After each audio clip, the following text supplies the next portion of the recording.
I would like to introduce our next session really quickly by introducing Babar. He is also the Open Chicago president and the founder of AHS and a partner for the Amara Group. So please clap and welcome him to the stage. Thank you. That means like 1 hour? Okay. Thank you, Alicia, for the introduction and a wonderful job you have been doing.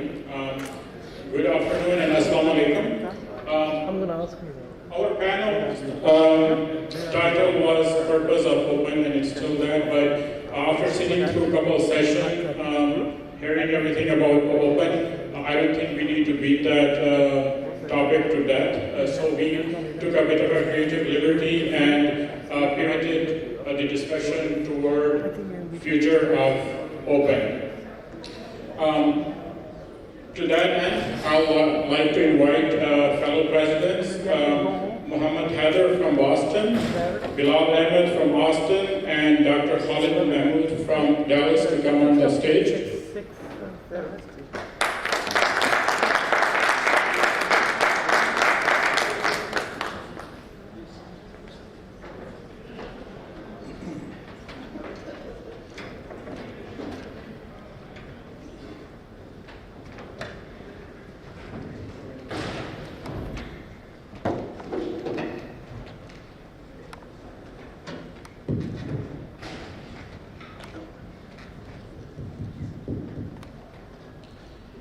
So just a disclaimer, we literally decided to change all the questions and the direction about like 30-40 minutes ago.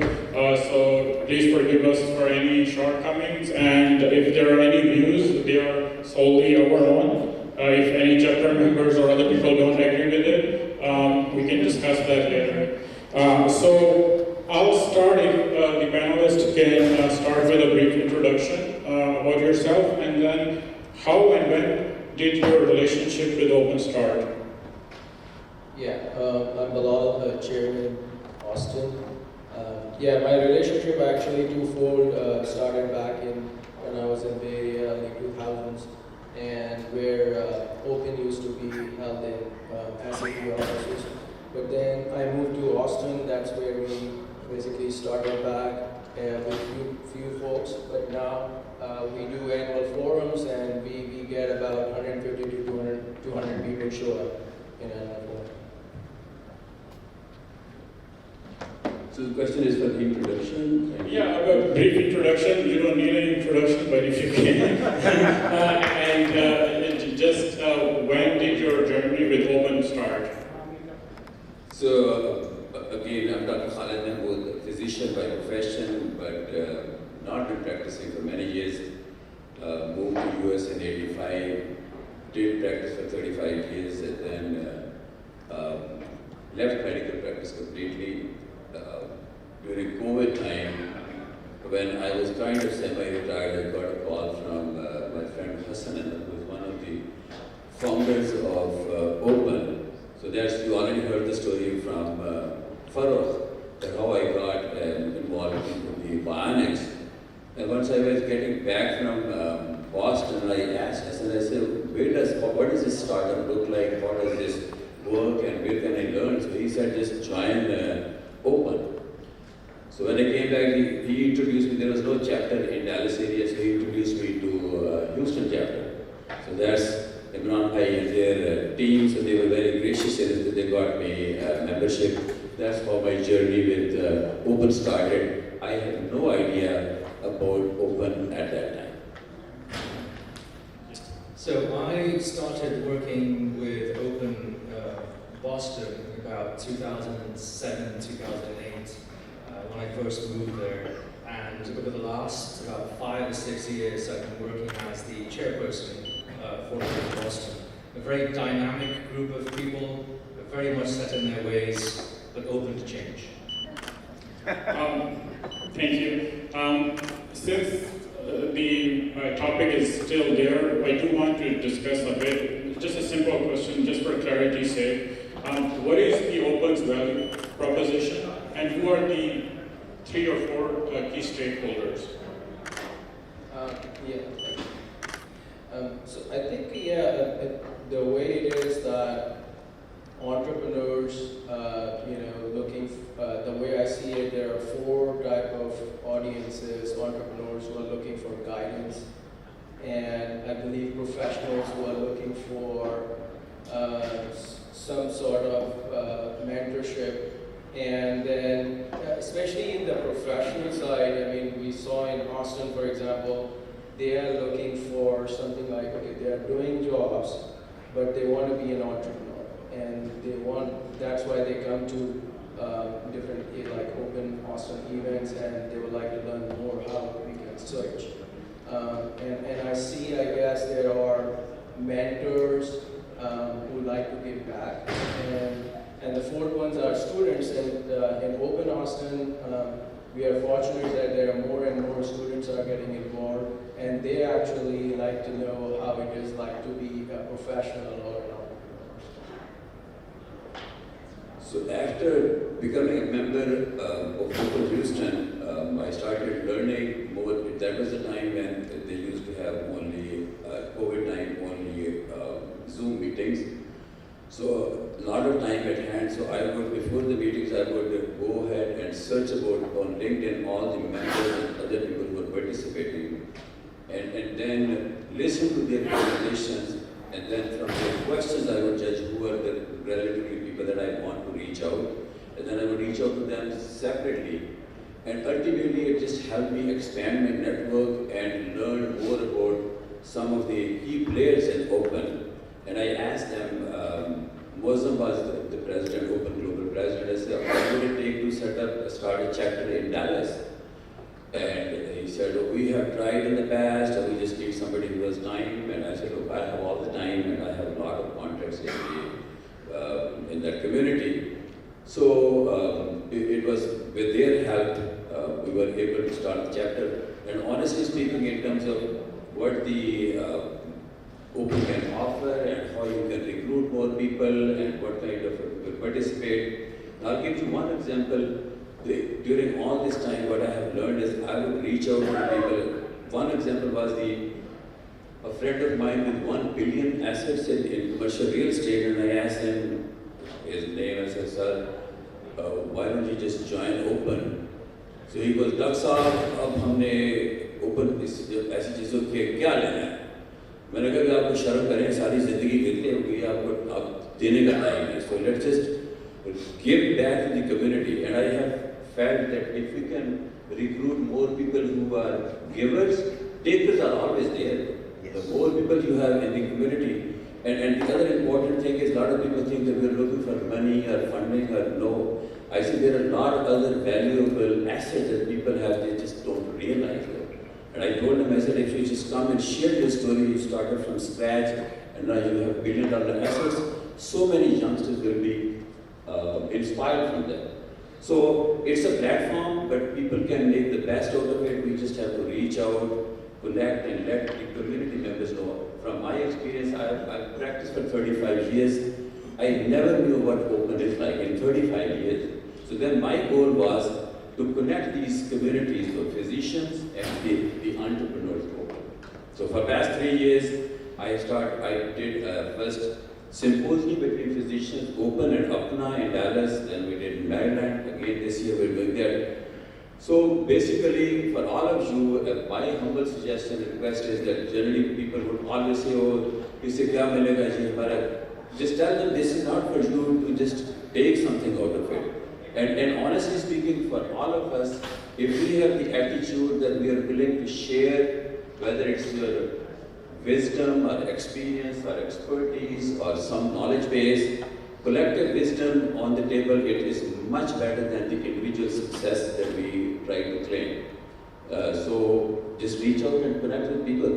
Whoever wants to join in, once we have I can see you the example here, Kaaba Fusion Masusa. I mean, we have to reach out and find these gems and diamonds there, who, as he was graciously admitted that he's introvert, but we need to bring these people and make them extrovert, because there is so much to share and to learn from those.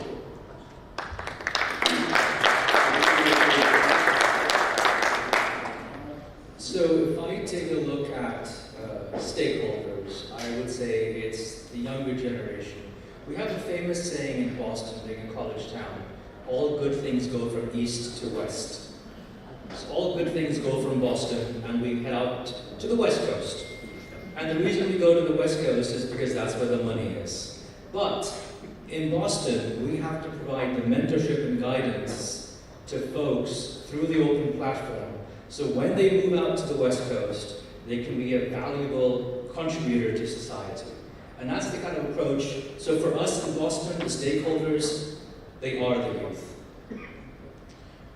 So Dr. Hall made an interesting point, and I'll come back to that about the visibility of open. A follow-up question on the stakeholders. If you have any examples, specific examples amongst one of the stakeholders from your chapter that what you can highlight, perhaps a mentorship or working with a professional, young professional, or even an investment or venture opportunity that came about because of open? Yeah, I think it was back in 2022 or 2023 when we had an annual forum. One of the presenters was able to actually secure $1 million investment, so that was happened. And a lot of, we are working on mentorship, and one of the recent mentorship I have gone through where an entrepreneur actually left, actually not left, but laid off, right? And so she wanted to basically start a company. And so we have gone, I have personally gone through and did the mentorship in a way that, you know how it happens that the first thing we think about is start building the product, for example, right? So I've gone through, the program where I said, okay, let's work on the problem first, for example, right? And so we have been going through, and then this really helped in a way that it saves a lot of time and money for her, right? Because then a lot of time what happens is we have seen that entrepreneurs fail because they just start building the product and building features and not talking to the customers. So we have already seen the results where she's able to basically, did the proof of concept by going through that exercise. And so, still that journey is there, but I think that's what. You already have an example that's been highlighted, so I'll skip this part and move toward some of the harder questions. One of the questions that you pointed out was about what is open. A lot of people within the Pakistani community still don't know what is open, and I'll give an example. We today had Aslam Khan and Zain Jeevanji here, and just because of the title, everything was clicking back in. It was, I think, 2018. We were doing our annual event, and we had a confirmed speaker, Ali Janvish Sabiti. But at last minute, there were some changes, and we didn't know if there's going to be another speaker. So I just talked to Amir Chalisan. Again, I reached out to Aslam Khan because we had some family relation, and will he agree or not? But he eventually agreed. He came. He was a phenomenal speaker. But it was at that place where the introduction between Zain Jeevanji and Aslam Khan happened. And now, mashallah, after so many years, they are sitting together at the table and doing wonderful projects. But the question that when I asked him, okay, can you come and speak? And his question was, what is open? And he was reluctant, so I had to send emails and make some, had some CM's call. So how can we do a better job of reaching the Pakistani community and other communities and marketing open for individual chapters and also open global, because a lot of people still don't know what is open. Of course, now we know what open stands for, what these 4 letters mean. The way to educate communities in our respective circles, whichever cities we live and whichever other organizations that we belong to, we just have to let them know. And generally speaking, it's just if you just tell them about Open, what Open does and what Open stands for, it may not carry a message. You have to attach some success story with that. And that's where people would be interested. And I honestly believe Sam he mentioned this one thing, that we should not be very confused about our contracts and stuff. And I honestly believe we all feel, we claim to be Muslims and believe that whatever risk is meant for me is going to come to me regardless. But guess what? In our public dealings, we don't practically do that. I fail to understand, whenever you ask somebody for some introduction, many times people will be reluctant. Let me ask him, let me check around, and let me do an email introduction. Guess what? You don't lose anything. So in terms of reaching out, expanding our circle and letting people more know about Open, is giving this message that you have to open up. Open your whatever contacts, resources, assets, wisdom, experiences you have. Guess what? People would be interested to join in because they see the success stories. And I would love to share one incident, and I take great pride and I feel blessed that I have a lot of time, which you can see physicians just, they have everything else but don't have time. When I joined Open, maybe not even a few months afterwards, by the way, the person who is bringing mangoes today, Zulfikar Mohammed, is one of our investors in Barnex. So I met him in Houston, and after maybe 2 or 3 weeks, I had a Zoom call with Farooq Chima. Farooq Chima was our president of DC. So then he moved to North Carolina. I never met this guy, just a Zoom call. And he told me, I have a fresh produce business. And I said, if you are a fresh produce business, I know somebody who is the largest mango exporter from Pakistan.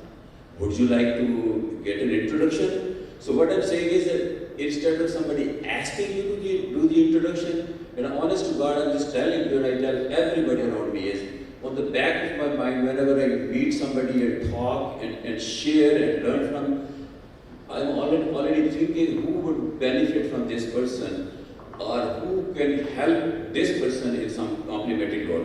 So in any way, so Farooq Chima, I said, okay, he said, I would love to meet this gentleman. And I said, you're going to come over? So he said, okay, I'll fly over. So he flew from North Carolina to our home, to Dallas. And Zulfikar Mohammed was coming, who was sending mangoes today, he drove from Houston at our home for dinner. And I was meeting Farooq Chima for the first time. And they both were asking, are you related to each other? And I said, no, I'm meeting him first time.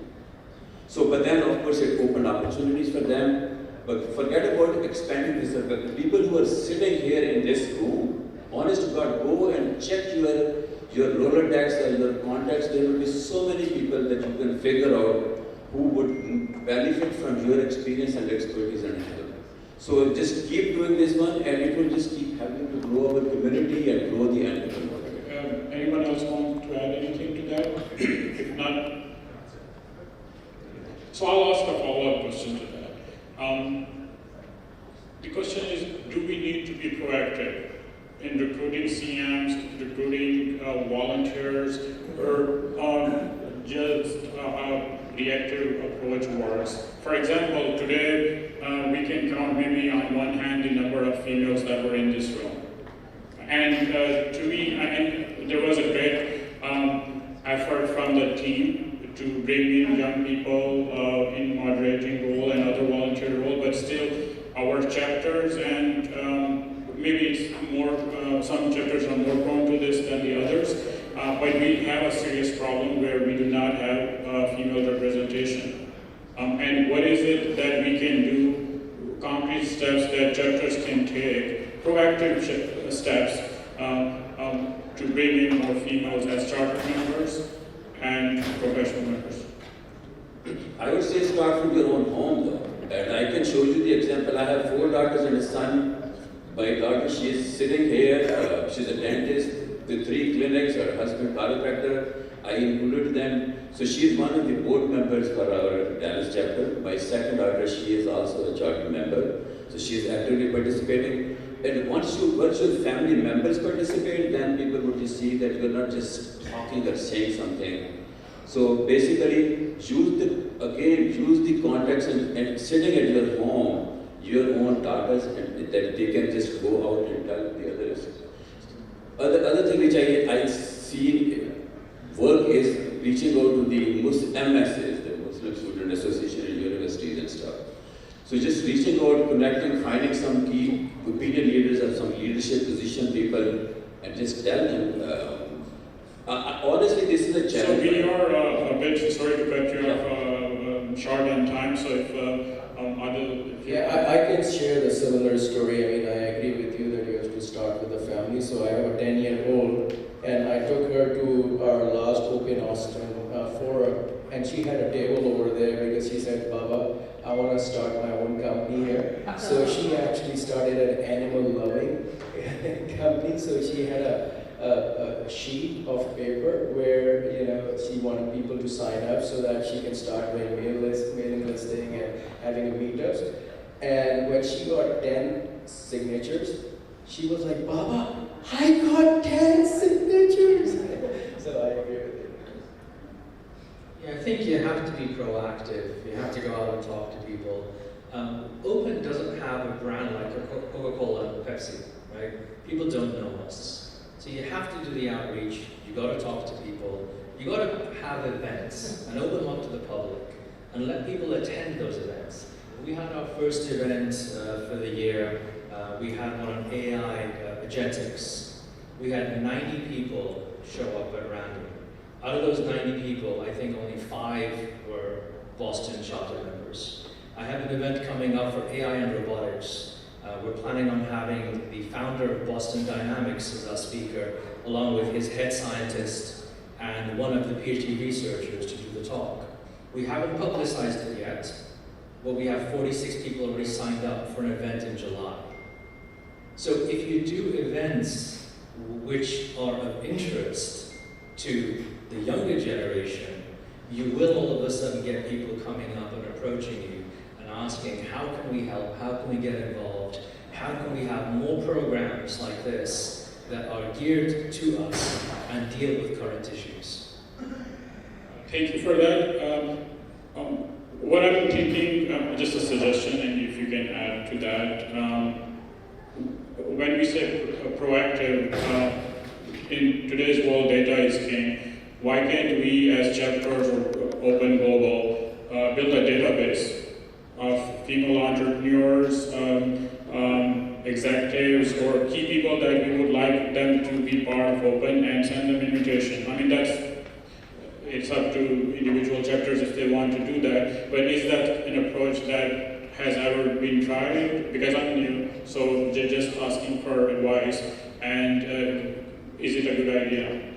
No, I agree. I think in the past people have tried that, and more importantly, I think that not only we should have the database, but it should be very rich database, meaning have lots of information about what the people do, what their interests are, and then we really run it like a matchmaking, right? I think that's where, and fully agree because when we are going to different cities where the chapters are, especially then it's easy to also it helps to meet with the people who of your interest, right? Another question. Should Open attract, or what strategies can we use to attract non-traditional entrepreneurs? People coming from other background, non-business backgrounds, like Dr. Khalid. I believe you are the first non-physician president for Open, if I'm not mistaken. So what about artists, civic leaders, or social entrepreneurs? How can we attract them? Or should we attract them? Yeah, I think we should, because I think it brings a diverse opinions. And I think one of the reasons they do not show up is because we have advertised Open as a tech.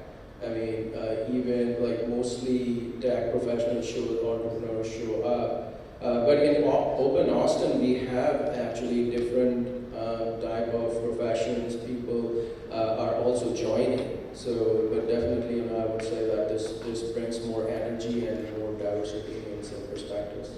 Yeah, and again, I go back to programming. So some of the stuff that we're doing, for example, we're having one event which is called CEO Operating System.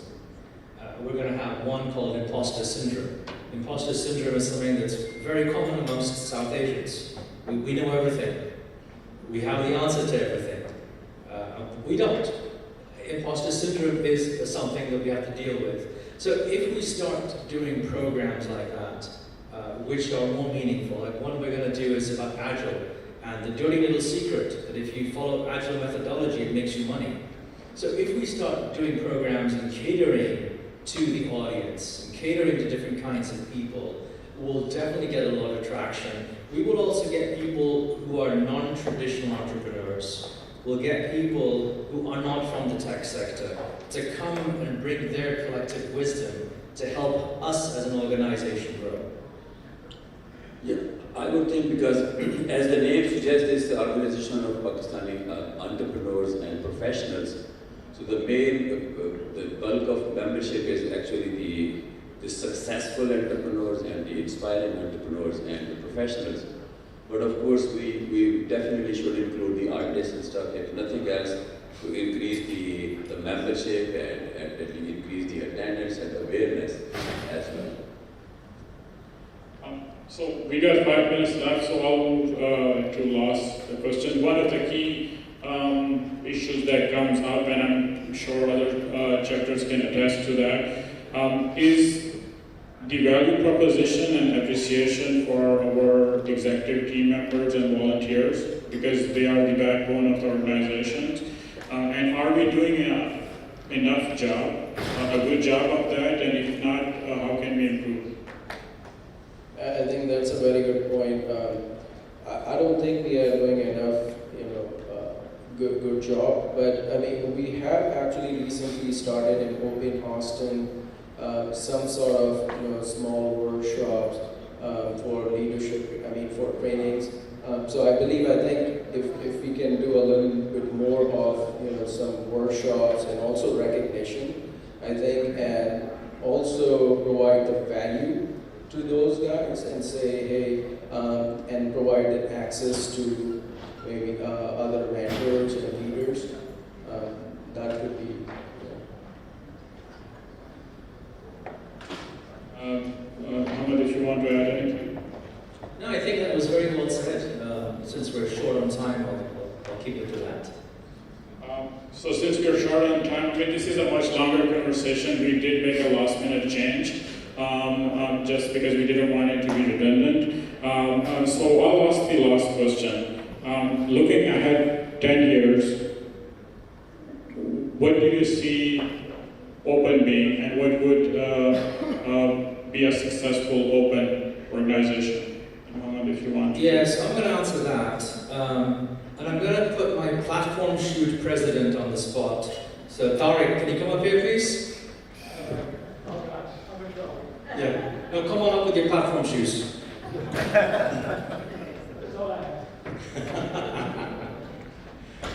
So the question is, come on over here, don't be shy. We're all friends. That's okay, we'll put you on the spot. So the question is, where do we see Open in 10 years, right? So let's change that around and let's look at it, where do we want Open to be in the next 2 or 3 years? So can I have all the CMs stand up for a minute? Thank you. So, I'm not going to put you on the spot, don't worry. There's no jiggling and dancing going on here. But, if you look around, right, we are open. It's not me, it's not you, it's not you, it's not you. It's us. We are the network. We are the power of the network. It's because of each one of us that we collectively can make Open very, very strong. So if I look at where we're going to be 5 years from now, or 3 years from now, if we all go out and we mentor one person, one company, we have effectively doubled the strength of the organization. What I see open being in 3 to 5 years is the most powerful, taking notes? The most powerful Pakistani professional network in the world. We can do it. We just have to put our head down. And again, if everyone here in this room today can commit to sponsoring, mentoring one person, one company, we can do miracles. And we're going to stand behind you because you're going to hold us accountable to it. My goal, thank you for challenging us.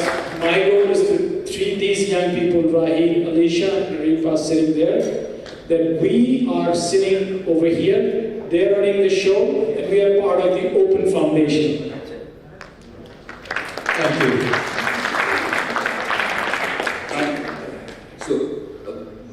What I see and pray and working for is bring the larger physician community into the open side as well. I think there are more than 20,000 physicians out there, great success stories on the entrepreneurial side and the professionalism.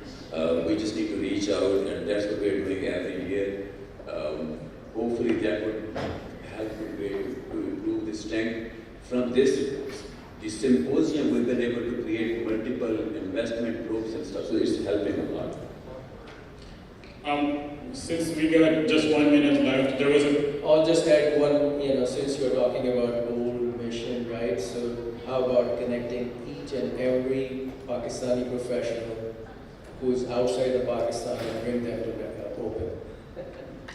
An important question that was in the list we didn't get to ask is, how can we collaborate as chapters, not just on the global platform, but individually, like you guys are right next to each other, or even other, how can we do a better job, and what are the key initiatives we can take to collaborate between chapters?